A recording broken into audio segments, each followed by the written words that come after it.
They're sending them out into the world like, you're the greatest. You're a flight instructor. Yeah. You're brand new. You don't know how to do this. Yeah. Yeah. Mr. Brown, I'm sorry this even exists, but it does. Logic will tell us that most flight instructors are average. They're okay. And some, perhaps like you, are exceptional. But there is a contingent of the CFI Corps that just sucks. I mean, to the point where it could be called CFI malpractice. Do you have any thoughts on this? Because I've got several. I'd be surprised if you didn't, Jamie. Yeah, unfortunately, it's a fact of life. You've got some stinkers in there, just like you've got some superstars. So yeah, we should talk about that. Well, it's important for us to remember as CFIs, we're service providers. This is a service business, and we have to provide a level of service that our clients, customers, students, whatever you want to call them, are happy with. We also have to provide a level of service that our employer is happy with, whether we are actual employees of that company or independent contractors, which is common for a lot of smaller flight schools. But you get those CFIs, and we joke about it sometimes, the guy where you show up and says, hey, what do you want to do today? Right. That's an example of somebody who's below par. But there are some where you'll read a story about somebody, I was flying with my instructor and they rolled the airplane. Is that normal? No, that's somebody who should be fired. That's just not what should happen, and you have to speak up. Are there incidents from your history, or are there particular things you see that are a real indication this instructor shouldn't be instructing? And even as a student, I should speak up and say something. Well, mostly it's things like you've talked about. They come to the lesson unprepared. What do you want to do today? Or or what did we do last time? I mean, that kind of stuff. But we did an episode on epic fails a while back, and I recounted the story of the guy that got out of the airplane and left the engine running in the middle of a check ride. We were on the ground, by the way. But when we had the conversation after the disapproval, he said, "Well, nobody ever told me not to do that, and I've done it before." Okay, now, if that's true, there's an instructor negligence element to what happens. So, and that's probably another discussion altogether. But so yes, I've seen that. Oftentimes, it's more like, well, my instructor didn't cover this with me. You have to take that sometimes with a grain of salt. But sometimes it is true that the instructor using an old ACS or worse, a PTS, and it doesn't really come to light. And the applicant, to some extent, doesn't know what he or she doesn't know as a student. And it really is the job of the flight instructor to make sure that all those bases are covered.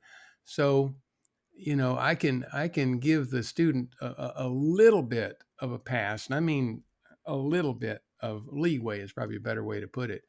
But not using the most recent ACS or PTS, as the case may be, is certainly less than professional. Let me just put it that way.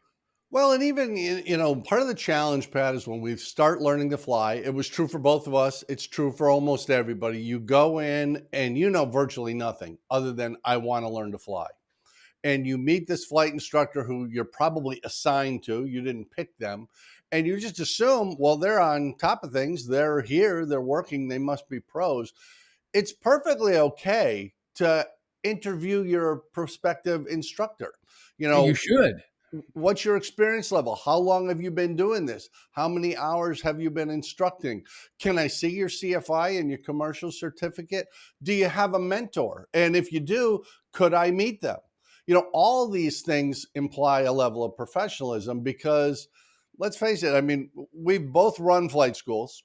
we've both been involved with small and large schools. I mean, I've been involved at a school where there were 3 instructors. I've been involved at a school where there were dozens of instructors and hundreds of students.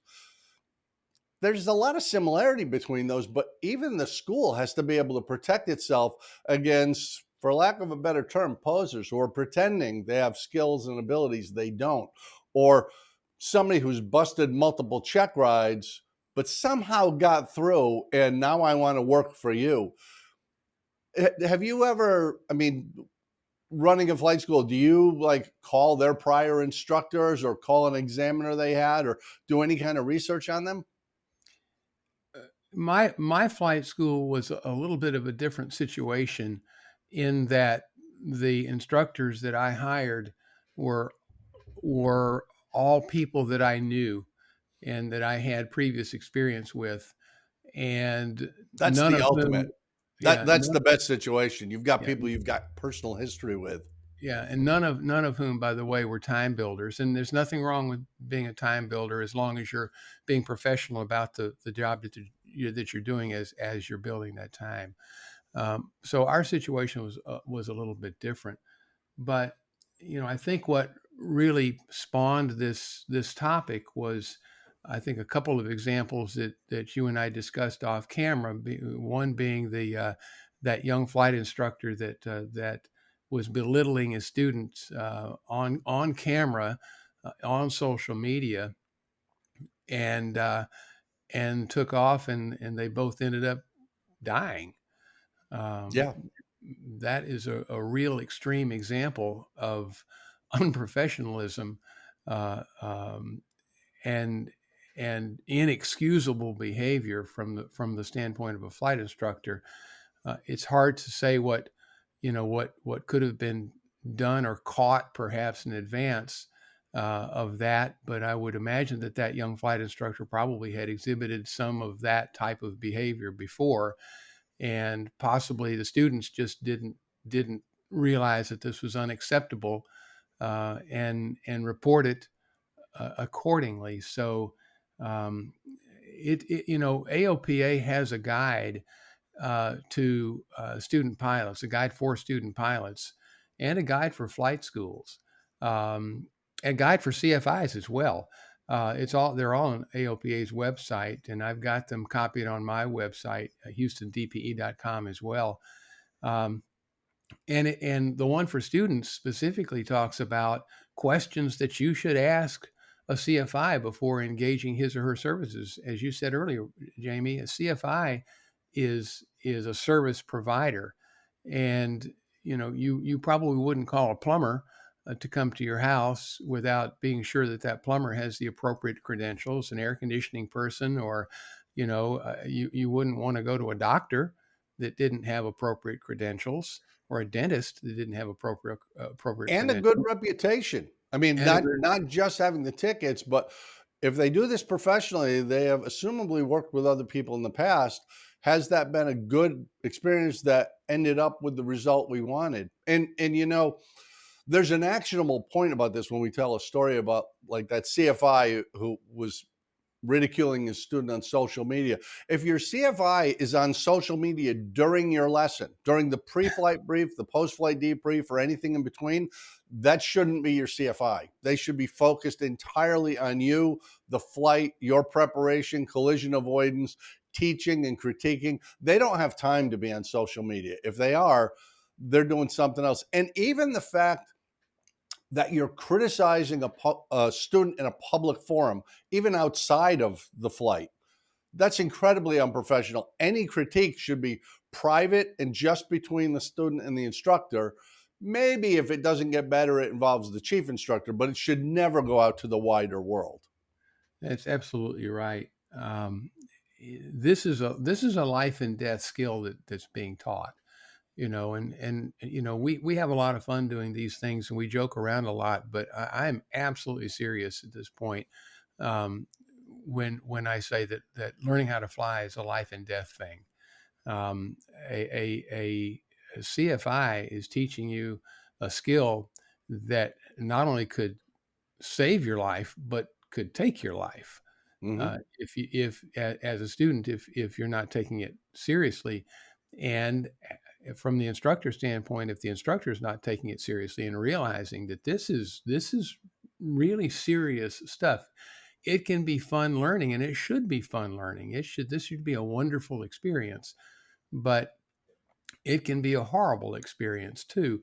And it's not just it's not just CFIs. I saw a really disturbing post on a Facebook page yesterday from an applicant that um, had what appears to be a horrible experience with an examiner.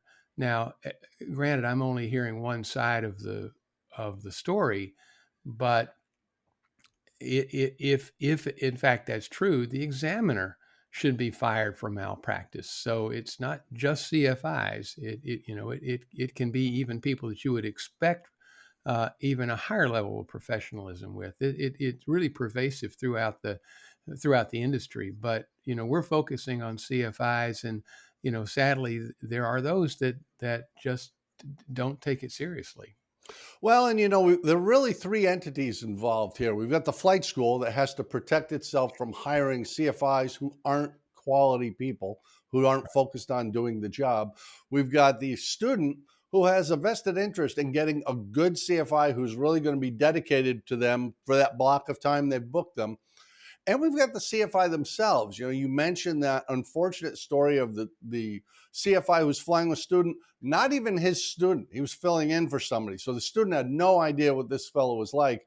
Apparently, they flew into a thunderstorm at night. And let's face it, cumulonimbus at night is invisible. You can fly right into it without knowing. But there was radar. There was every reason to know what was going on. One of the wings was detached from the airplane. It came apart in the air. It's a tragic story, and they both paid the ultimate price for it. But recently, there's been news about a flight instructor who's been charged with manslaughter because he was conducting flight training. He had an issue. The student is taking off from Queen City in Allentown, Pennsylvania. They have a reduction in power. They have a power loss on the engine, and the airplane crashes and the student dies. That's bad enough. But it turns out the instructor had busted several check rides during their training, multiple check rides. They had had their commercial ticket pulled after a couple accidents previously and failing to go on a recertification ride with the FAA. So they were conducting flights, 40 flights as a CFI, pretending they were CFI when they don't have a commercial ticket. And for those who are not at that level, your CFI is attached to your commercial or your ATP. If you don't have the commercial or the ATP, you can't fly, even as an instructor. This was totally illegal. And now this guy is going to be prosecuted for manslaughter. His student is dead. And you wonder what those other students are thinking. Holy crap, my instructor wasn't an instructor?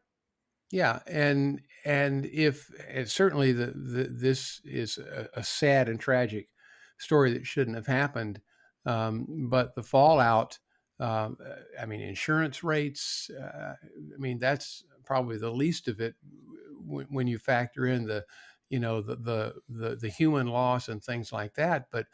But even thinking downstream from this really sad and tragic accident, what are the other ripple effects? Well, all of the students that this person flew with for however many flights this person flew, all of those hours are illegitimate hours. In other words, they don't count. And so, not only have we had again a sad and tragic loss of life needlessly, but now there are some number of students that are impacted financially that are going to have to go back and repeat some amount of flight instruction that this person um, provided to them.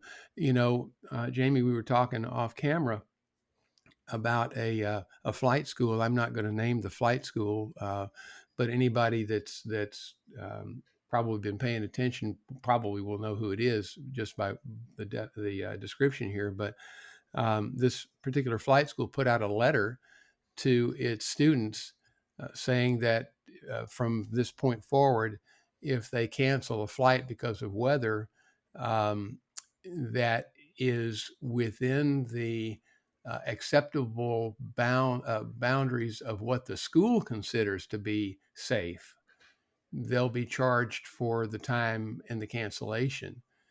And, you know, having owned a flight school, and as you have and do, you know, flight schools are expensive propositions. The overhead is high. The margins are not particularly generous, and every time a flight has to be canceled, it's a hit on the bottom line. I totally get that. But for a flight school to say, um, if you're not going to go fly with 3 miles of visibility, we're going to charge you for the airplane. That to me is flight school malpractice. Agreed. And I say this as a hardcore capitalist. I own an interest in a couple flight schools. We do this, Pat. I really believe it. But if you put profit ahead of safety in a flight school environment, you shouldn't be in the flight training business. Yeah, Safety should be the primary thing, because that student, your scenario with 3 mile visibility, it's legal, but man, that's not much. And if you're a 30-hour student pilot who's doing a cross country so that they can meet a requirement and you've got 3 miles visibility, I'd be disappointed if you went. That's pretty challenging. it is challenging. So one of the questions that should be asked of any prospective flight school, for example, is what is your cancellation policy? And do you have a weather related cancellation policy? And I think it's fair that if you cancel a lesson for no particularly good reason, less than 24 hours away, um, if that happens on any kind of regular basis with any single student, I think that it's fair that the flight school starts saying, okay, look, we're going to have to charge you for this because we can't fill that slot. But if the cancellation happens um, even 24 hours in advance, because the weather forecast is really not conducive to a safe flight, or the same day, or whenever, um, and now you're charged for that. Boy, this is just not it's not a scenario that's going to end well. Yeah, that's true. And I think the wrap up on this, Pat, is we've got those three entities. So if you're a student, make sure you're going to a quality flight school. Ask questions, talk to your CFI, talk to the chief flight instructor or the manager of the facility. Make sure that school and that CFI meet your standards, because you're the one paying for it. If you're the flight school, vet your CFIs carefully. Make sure they really are quality candidates and shepherd them through the process. They're new CFIs in many cases. Provide some mentorship so they know how to do it correctly. They know not to use social media in the cockpit. They know not to criticize their students in public. And if you're a CFI, be good at this, because it's a small community. I mean, Pat and I live 1,000 miles apart. We met and became friends. You're going to meet people down the road that you met as students or other instructors. And if your reputation's not good, that's going to affect your earning potential down the road, and maybe even your safety. Yeah, I think if we can, let's see if we can put the links to those three guides that we were talking about earlier. Let's see if we can put those down in the comment section or someplace. You're the tech guru here. Sure, we'll give it a shot. And of course, we depend on the viewer to click the like button. Share this video with your friends so they know how cool you are. Put a comment down below. Let us know what you think about this. Have you ever had a bad experience with a CFI? Have you been a CFI who wasn't supported well by your school? Let us know. Maybe we can get into it. And of course, subscribe to the channel, because just look at Pat Brown. Doesn't he look like he could use a subscription? I mean, I think he does. Pat, thanks a lot. Always a pleasure to talk to you. Let's do this again real soon. I look forward to it. Adios.